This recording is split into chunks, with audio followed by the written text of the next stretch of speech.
handle it because you think you're past it. But, so I know that doesn't work for me. I know not feeling it doesn't work for me.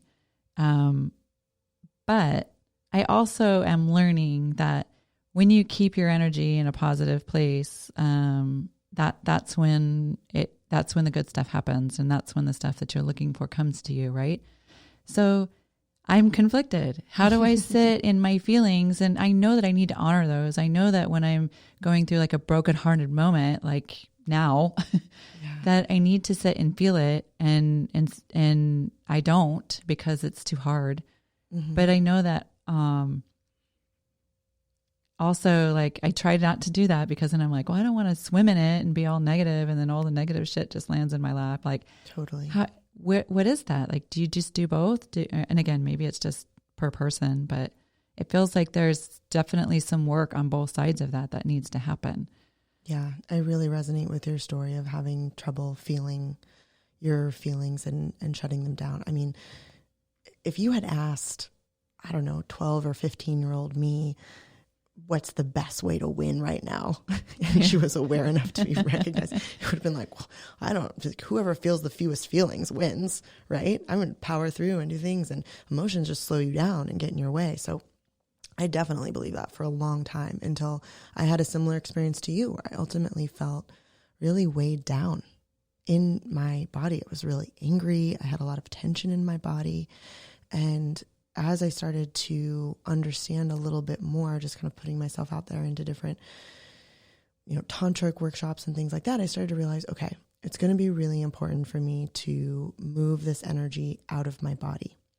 If you think about trauma, and the word trauma can be very charged, my understanding of it is anything that is challenging that happens to us that then gets stored in the body.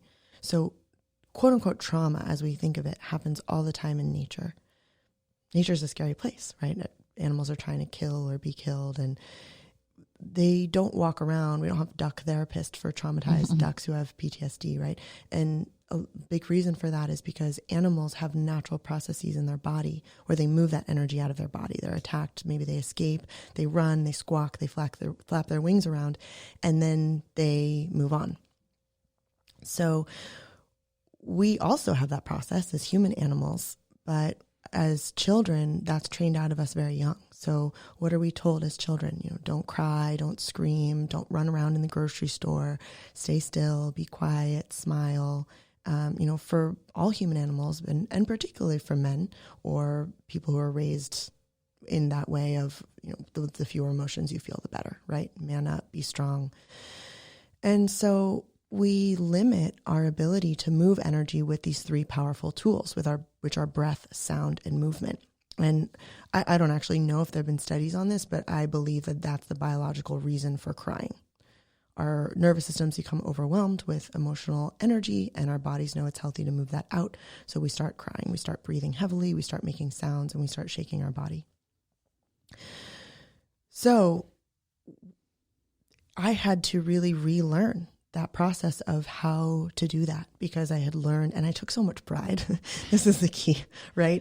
In my own experience, the patterns that I've had the patterns that are no longer serving me, that I've had the most difficulty clearing or shifting, are the ones that I actually take pride in. And this is a big one, because I still feel some of that energy of, oh yeah, I can handle it. I'm not going to get bogged down by this emotional thing. I can power through anything.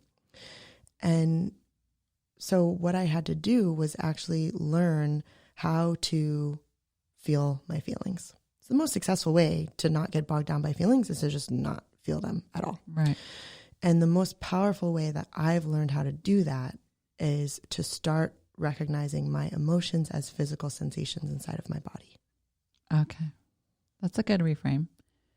Like it's an emotion, right? But a lot of people separate the experience of emotion versus physical feeling. And so what you're saying is maybe that's a good bridge, to those people who are like, no, it's not physical, it's emotional. I'm starting to come on board with the whole breathing thing. Just starting.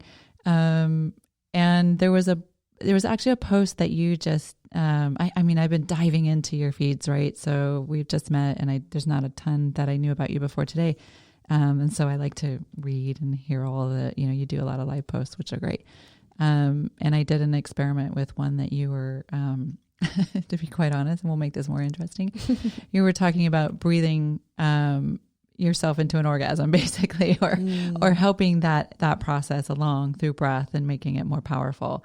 And I was like, all right, well, I'm all on my own, but I may as well practice. Yeah. And it's effective for sure. It makes a difference. And also, joking aside, you go in when I become challenged, there's an anxiety thing happening or just whatever, just breathing really deep is great. Maybe learning, you keep referencing moving it through your body. Like there's a difference, I think, because I don't feel like it's moving anywhere. I just feel like I'm relieving it for a short period of time during the actual breathing. So if I stop and I start taking deep breaths and I close my eyes, it's transformative, but it's not moving anything through me. What am I doing? What am I doing wrong? Is there a version of what you teach your clients? Like, it's not just about breathing deep. It's about moving the energy from one place to another. Yeah. So what I'm hearing is that you're breathing and you feel a relief of maybe some physical tension in your body. But then when you return to your normal breathing patterns, it comes back. Right. What I would try there is that you got the breath one, right? But you've got two more tools. So you've got breath, sound, and movement. And I actually think breath and movement are the ones that in our current society we're most comfortable with. It's pretty generally accepted right now that a great way to relieve stress is to exercise, right? What do you do when you exercise? You're breathing heavily and you're moving your body. The trickiest one, which I think it means that it has the biggest opportunity, is the sound. Yeah. How comfortable are most of us with making weird sounds? Not at all. Not at all. It's been the biggest challenge for me too. And in me, I found it has the biggest reward. Really? Yeah. I wonder why that is. I think it's because we feel like now we're moving into somebody else's space. Like movement, you can kind of guide where you're moving, right? So if let's just take going along the sidewalk, maybe you have to walk around the block. I do this a lot, actually. Right? You can kind of maneuver around the people on the sidewalk and you're not really affecting their journey or their experience. You start throwing out some loud noises. Now suddenly you're forcing yourself upon somebody else. And so that feels very aggressive, and aggressive to somebody like me whose entire life is like making sure everybody's okay. Like, oh, by the way, I did your quiz. 55% nurturer. Like, I'm like, awesome. Which I don't know if that's awesome, because I was reading it. I'm like, yeah, that's me. That's me, the person who has to fucking take care of everybody else. That's what I felt like. But anyway, back to the noise. It's like the moment you start making noises where you're relieving some sort of tension or whatever, it feels like you're attacking other people. I guess that's my interpretation. Anyway, why we don't do it. I don't know if that's accurate. Yeah. Well, I just want to clarify briefly the dating archetypes, relating archetypes quiz that you were talking about. Yeah. It works for dating, and it was originally the dating archetypes quiz, but I actually realized that the way that we act with people when we're dating is really no different than how we act with people at work or with our family. So I shifted it to the relating archetypes quiz, and there are 4 main archetypes: the independent, the nurturer, the perfectionist, and the connectress. I'm surprised I got like 0% on perfectionist. But, I know I totally just hijacked the direction of the conversation, but feel free to dive into these because this was really fun. Yeah, absolutely. Well, I just wanted to stress that each of the archetypes has her strengths and her opportunities for growth, right? So I hear you saying, I need to take care of everybody all the time. And there's so much beauty in that, right? There's so much beauty in service and in helping. And the nurturer is usually the domestic goddess, right? She's helping people because she's good at it and she knows what she's doing. The challenge for the nurturer is really a potential loss of, am I tuning into my own needs? Am I coming from helping and nurturing from a place of my own being full and nourished, so full and nourished that I'm overflowing with gifts for others? Or am I basically giving my last bits of energy to nurture other people and not really tuning into myself and what I need. Right. And historically, I think it's been the latter for me. I'm learning more and more about, putting my own mask on first and taking care of myself. And that's definitely helping. I thought it was kind of funny because as I was listening or reading in context to dating and how it can be a bit of a turnoff for somebody who's like basically treating them like the mother, right? Like most people connect with somebody who's either like their mother or what was the other? I don't know. I'm so into being the nurturer that I'm like always everybody's mother in every relationship. Anyway, and I was like, as I was reading, I'm like, oh yeah, that must be a real turn on for some man to feel like this woman's just trying to do everything for him. I can't even be my own person because she's trying to take care of me like my mother. Yeah, well, and that's one of the interesting things about the ways that we show up when we're dating or in relationship is because we will put a certain vibe, I don't know if you want to use that word, but certain energy, a certain vibe, we will attract certain things based on how we're acting. So if I am somebody who is really good, and by the way, I'm the independent and the nurturer, so I totally feel you on this. If I'm somebody who's really good at doing things, well, okay, I see that I can add value here by doing, right? So it's very easy to just step in and do. Well, what I found for me is that I was doing everything for the men that I was dating. And then I was resenting them for not doing things for me. Right? How unfair is that? Totally. It actually wasn't until a very close, wonderful friend of mine that I dated for a while, and now he's just a friend and a dear brother, sat me down and lovingly and charmingly said, in only the ways that he can, he outlined all of the ways that I had emasculated him when we had been dating. Yes. And I really was able to hear him in that moment. I was like, oh, okay, well, I'm visiting him. I was in his city and visiting him and hanging out with his partner and his friends. I was like, well, totally makes sense. I'm in his domain where I'm just going to let him take the lead on things this weekend. No problem. Oh my goodness. I was catching myself correcting him or suggesting something. I swear every 5 minutes. He would say, tonight I was thinking we get Indian food. But I think we should get Thai.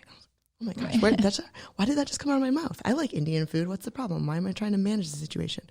And then, he put a song on. I'd be like, oh, I have a song I want to play. I'm like, oh my God, here we go. What's wrong with me? And it's mind blowing to me how many years I was doing that and how many relationships I was doing that where I was creating, you mentioned a little bit earlier, we were talking here about co-creating our reality with others, right? Anything that happens, we contribute. Anything that happens to us with another person, both parties are contributing to that.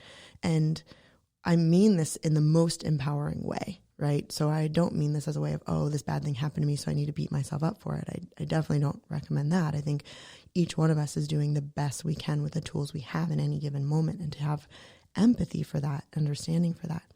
But when we co-create an experience, take our power back for our side of that experience.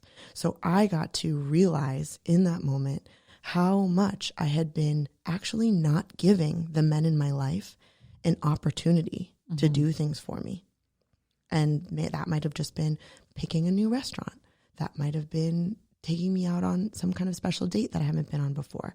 That might have just been carrying my bags. I mean, one of my favorite examples of this that I use is the grocery store bagger. Yeah. I used to always go to the grocery store and they ask you, would you like your help out with your groceries at the end?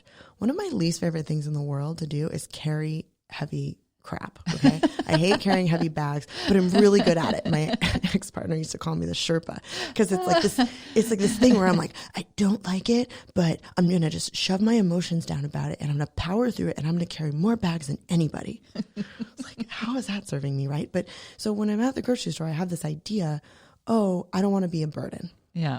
So would you like help out with your groceries? Oh no, that's like for people who, have a disability or they are the older not able woman to. Who probably shouldn't be carrying the groceries. Yeah, exactly.